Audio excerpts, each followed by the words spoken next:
এখন ভাইরাল আইসক্রিমও হয়। বলছি সেভয়ের ডিসকন কফি উইথ চকলেট ফাজ আইসক্রিমটির কথা। এই আইসক্রিমটা যেভাবে ভাইব তৈরি করেছে খেতে মন চাইলেও কখনো খুঁজে দেখিনি। আজকে হঠাৎ আয়ানের চিপস নিতে গিয়ে চোখে পড়লো, তাই ভাবলাম একটু ট্রাই করে দেখি। দাম তো শুনে অবাক, একটা কনের দাম 100 টাকা। যাই হোক, একটা দিতে বললাম, আমরা দুজনে মিলে খাবো। তো আইসক্রিমটা খুলতেই তো সারপ্রাইজ হয়ে গেলাম। উপরে পুরোটাই একটা চকলেট বারের মতো দেয়া আছে গোল, তার উপরে ব্রাউন কালারের একটা কিছু দেয়া আছে যেটা খেতে একটু মিষ্টি। আইসক্রিমের প্রথম কামড়টা দিয়েই তো আমি এর ফ্যান হয়ে গেলাম। অসাধারণ টেস্টি চকলেট, উপরে দিয়ে যে ব্রাউন কালারের সুইটটা দেওয়া আছে এটা খেতে অনেক মজা। উপরের বারটা শেষ হলে নিচের দিকে চকলেটি আইসক্রিম এবং এর যে কন এটাও চকলেটি। উপরের চকলেটি আইসক্রিমটা শেষ হতে মাঝখানের দিকে বাইট দিতে বেরিয়ে হলো কফি আইসক্রিম।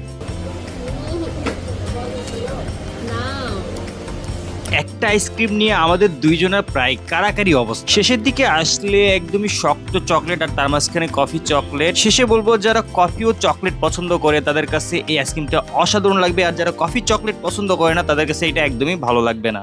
আলহামদুলিল্লাহ সবকিছুর জন্য।